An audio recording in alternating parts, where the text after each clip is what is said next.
Hoy vamos a hablar de México. Se mantiene en una posición incómoda en geopolítica después de todo lo que ocurrió con Venezuela. Mientras Estados Unidos toma una posición de seguir avanzando con el tema de Cuba y de bloquear el petróleo, México va por otro camino, la no intervención, diplomacia y soberanía. Y entonces Estados Unidos no quiere que le llegue petróleo a Cuba, pero México le lanza una tabla de salvación. ¿A qué está jugando México? ¿Está jugando a la diplomacia o está caminando sobre una cuerda floja entre Estados Unidos, Cuba y Venezuela? Para entender esto, hoy hemos invitado a Mario Carvajal Cabal. Él es internacionalista y experto en estos temas. Y hoy primero te quiero dar la bienvenida a nuestro espacio. No, muchas gracias, muy contento de estar aquí con ustedes hoy. Pero ¿por qué México se convirtió en un actor clave en esta crisis entre Estados Unidos, Cuba y Venezuela, cuando parecía quererse mantener al margen de todo lo que está ocurriendo? Bueno, yo creo que México asume esta, digamos, posición primero porque es el líder natural de la izquierda latinoamericana, no solamente bajo Sheinbaum, sino bajo el presidente anterior, AMLO, era visto como ese líder de izquierda latinoamericana que le podía hacer contrapeso a Estados Unidos.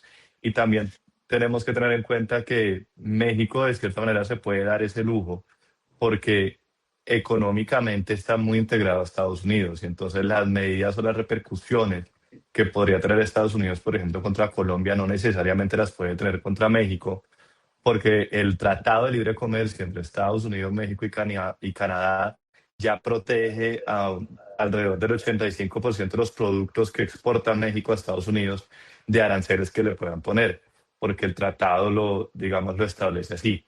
Entonces, inclusive cuando Trump sacó en abril del año pasado, en aquel día de liberación, todo tipo de aranceles a diferentes países del mundo, a México eso no lo afectó tanto porque el 85% de los productos que ellos enviaban a Estados Unidos ya estaban protegidos y no le podían poner ese arancel.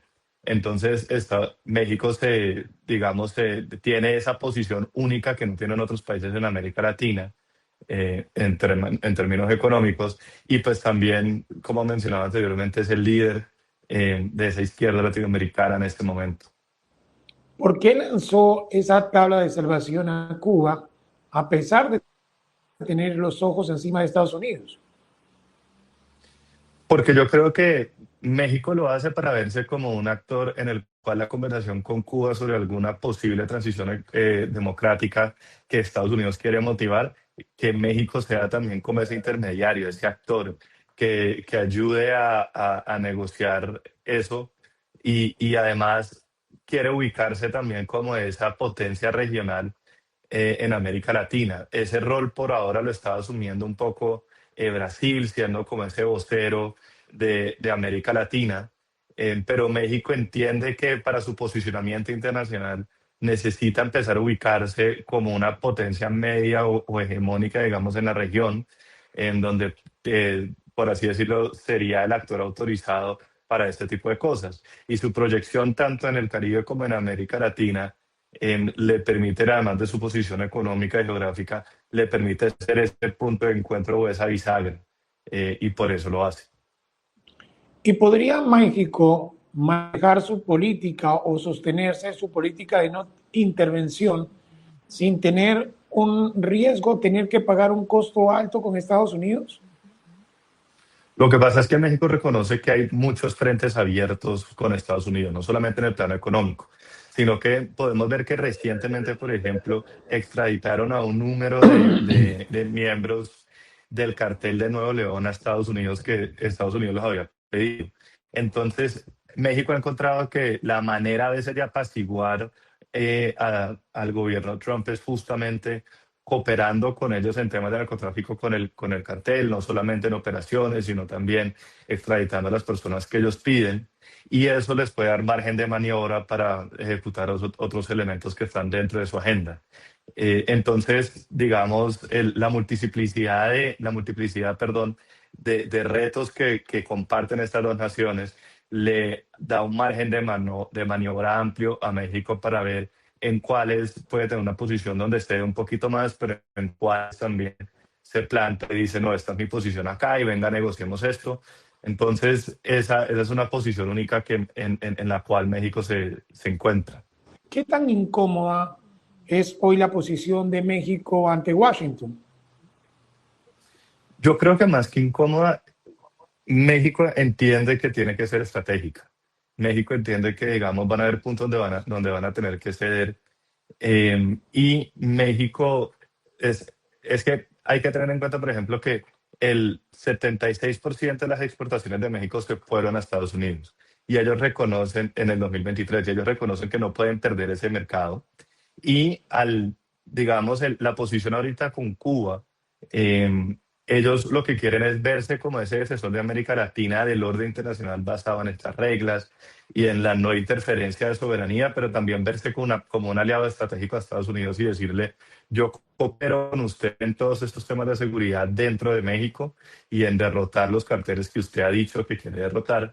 Pero en esto digamos, en modificar o intrometerse en los asuntos de América Latina, yo quiero, primero, usted no lo puede hacer porque no puede violar esa soberanía del país, pero segundo, yo puedo ser su aliado estratégico para sentar unas bases y negociar. Y se quiere ubicar justamente ese como ese actor indispensable para que Estados Unidos, cuando haga algo en América Latina, busque a México como socio. ¿Por qué México nunca rompió con Cuba? ¿Y qué simbolismo o político o qué simbolismo representa eso que todavía mantenga esas relaciones con Cuba? Yo creo que más que simbolismo es una decisión pragmática. Yo creo que ellos entendían que no solamente la cercanía que tienen con Cuba, sino que muchas de las políticas de Estados Unidos en América Latina eran vistos también por Alianza o no a Cuba, por la izquierda o la derecha, la alineación que tenían estos países. Y México entendió que su rol tenía que ser como de mediador o de tener la relación con ambos, porque en algún momento dado ellos podían ser parte de una negociación tripartita.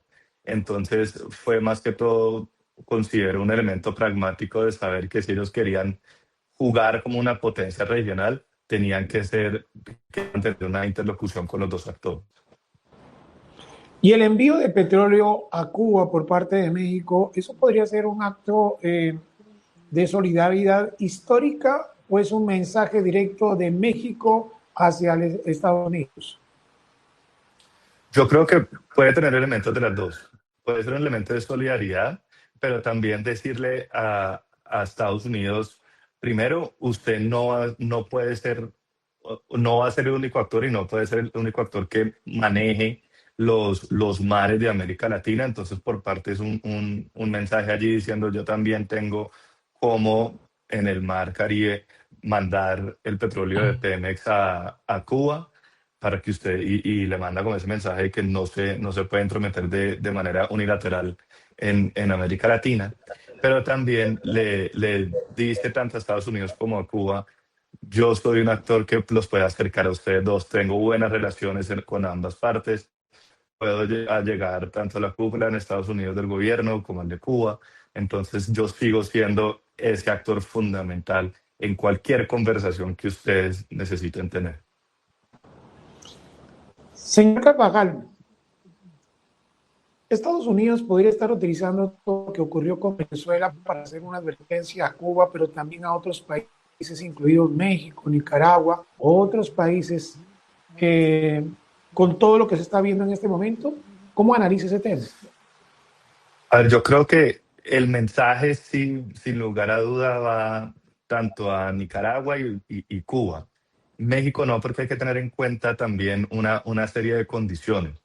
El accionar en Venezuela se da no solamente o sea, principalmente por el hecho de que Nicolás Maduro no solamente se había robado abiertamente una elección el año pasado, habíamos visto todas las actas y era evidente que él no había ganado, pero también porque ese país, digamos, habían otros intereses geopolíticos allí en términos de la presencia de China y de Rusia en América Latina, y también en temas que tienen que ver con la migración de Venezuela hasta Norteamérica. Entonces, México, digamos, tiene otras condiciones. Es un país que nadie discute que Sheinbaum ganó las elecciones, nadie discute la veracidad y su legitimidad de estar en el gobierno. Entonces, digamos, México puede estar tranquilo que no, eso no le va a suceder a ellos. Y a otros países de América Latina, por más de que Trump a veces quiera mandar mensajes de que se va a meter, él también lo hace porque reconoce que en noviembre de este año hay elecciones de medio periodo donde usualmente el presidente de turno pierde el control tanto de la Cámara como del Senado y puede llegar a perder un número importante tanto de senadores como de miembros de la Cámara de Representantes. Y entonces mover todo esto de lo que pasó en Venezuela y este discurso de América Latina le puede dar unos réditos importantes en estados como la Florida y Texas y California, que pueden ser, que el mismo gobierno Trump está intentando mantener en esas mayorías en el Congreso mediante el rediseño de los mapas electorales en esas regiones y con estos discursos. Entonces, esos mensajes aplican tanto para Cuba como para Nicaragua, donde sin lugar a dudas no solamente el presidente Trump, sino también Marco Rubio, el secretario de Estado, que desde ya está haciendo campaña presidencial, eh, quisieran que estos dos países en la región cayeran y presentarse ellos como los líderes políticos que lograron que las dictaduras y los gobiernos ilegítimos en América Latina cayeran. En Venezuela hay un claro ejemplo de lo que la intención que tiene Estados Unidos, sobre todo para arreglar el patio de su casa. Actualmente están trabajando con Delcy Rodríguez de cómo reorganizar el régimen, cómo darle apertura, cómo ir soltando la libertad de la gente, de los presos políticos, cómo reorganizar para que vuelva la democracia a Venezuela. Pero también se habla que hay acercamientos con el régimen cubano para que exista también una transición, no necesariamente que se vayan, sino que exista otro tipo de evolución dentro de Cuba. ¿Podría México ser mediador en esa negociación que tiene en este momento el régimen cubano con Estados Unidos? Yo creo que ese es el papel que quiere lograr justamente México, el lograr ser mediador, el ser esa potencia media que conecta a las partes y que puede decir nosotros somos, digamos, el interlocutor que Estados Unidos busca en América Latina para llevar a cabo este tipo de conversaciones.